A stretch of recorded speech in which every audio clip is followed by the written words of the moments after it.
Often as children, we don't see what's going on behind the scenes. We don't really know what's going on with mom and dad. Tonight's story. I was just a kid. I didn't know any better. Even if I could go back, what would I have done differently? Could I have changed what happened? Could I have done anything at all? Probably not. Even so, I can't help but dwell on the details. Some nights it keeps me from sleeping. I can only hope that sharing my tale will help ease my burden.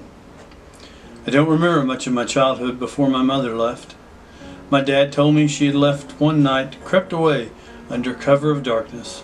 I was only 4 years old. Still, I know that I loved her.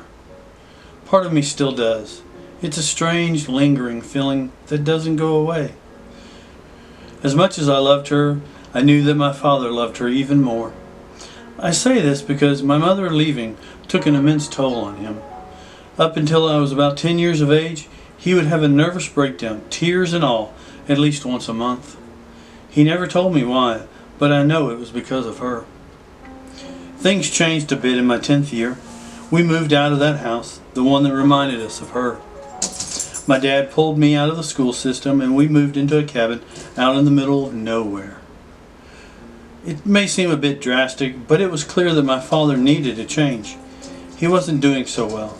Because of this, I didn't question his actions. From that point on, we lived a simple life.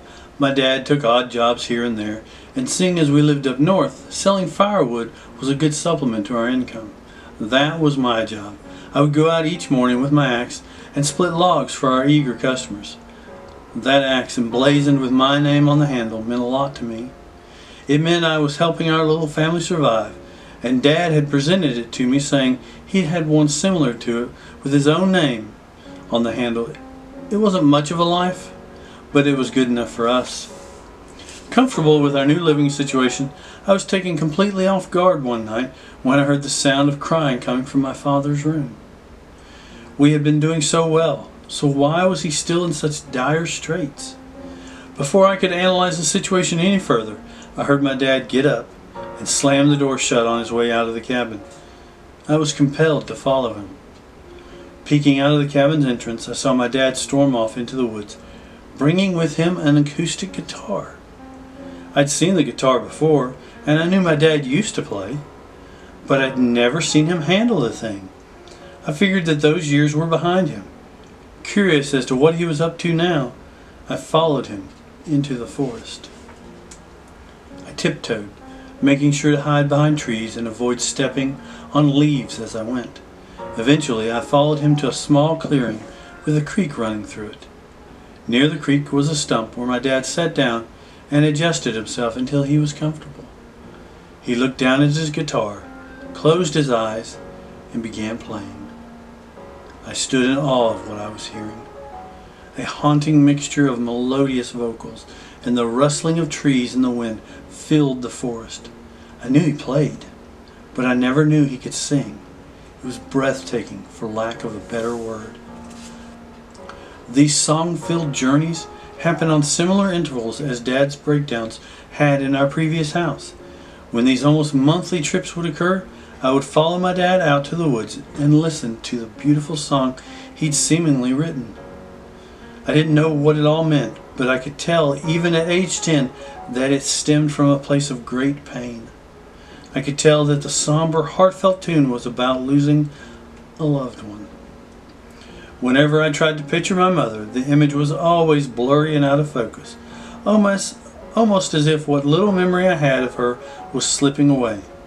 Whenever my dad played his song, I could picture her crystal clear. It was the oddest thing. This brought me comfort and ultimately helped me come to the terms with her leaving. I had hoped at the time that it was doing the same for him. Being 10 years old, though, it was hard to tell what was going through an adult's mind. Many months passed. The routine was nice for a while, but one night everything changed. I heard the usual swing of the cabin door, followed by a swift crack against the door frame. It was very loud, signaling to me that my father was more distressed than usual.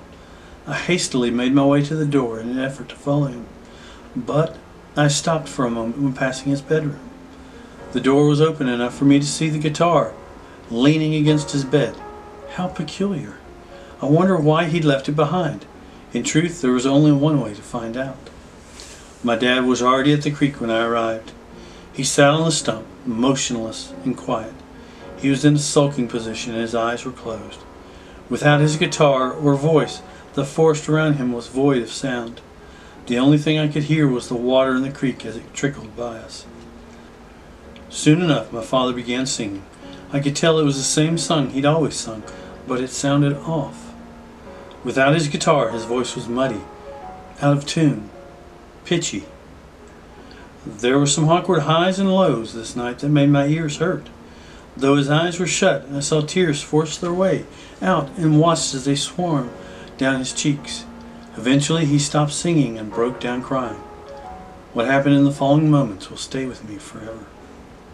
As my father wept, something strange happened. A milky white fog danced across the water. At first I thought my eyes were playing tricks on me, but eventually the white smoke gathered above the creek and took shape before my very eyes. It was a spirit. No ordinary spirit, mind you. It was my mother. My father stopped his sobbing and began shivering. He opened his eyes and looked up, seeing the specter for the first time.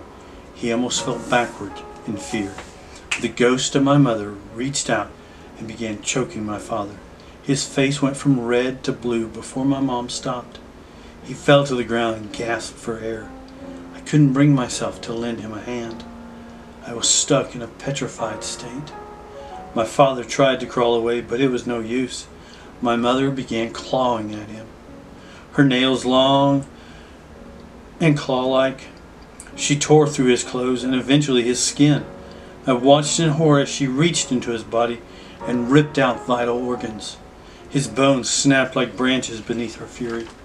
His blood tainted the water. His voice once again filling the forest, only now with screams of agony. I couldn't bear to watch any longer, so I closed my eyes. With eyes shut, I remembered the song my dad sang. I started humming it to myself, and just like that, I calmed down. The world around me became quiet. All I could think about was the song, that beautiful tune.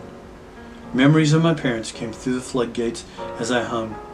Tears rolled down my cheeks. I couldn't help but fall apart. What had my childhood become? Where was I to go from here? Eventually I stopped humming and opened my eyes. The apparition of my mother was gone. My dad's mutilated corpse lay on the stump where he used to sing. As the sing before me sunk in, so did my heart. It crawled into the pit of my stomach and made a nest. It would stay there for many years to come. I don't remember running back to the cabin, nor do I recall calling the local authorities. What I do remember is the look on their faces when I took them back there and they saw what I had seen. The sight of my father's body was a grisly one, that's for sure. It was unlike anything the town had ever witnessed. Still, it was taken care of with swift and respectful fashion. In the coming months, the investigation came to an end. The true cause of my father's death was never determined, but that doesn't mean there were no answers to be found. In searching the area, the authorities discovered another body. Beside the stump where my father sang his haunting song, a shallow grave was found. My mother's body was buried there. The murder weapon lay next to her, my father's axe. Town gossip said my dad was the jealous type. He convinced himself my mother was having an affair and killed her in a fit of rage. He buried her here, in the woods. Then, feeling remorseful, he moved us out here to be closer to her. I guess we'll never know the full story, but one thing is for sure certain. My mother, she had her revenge.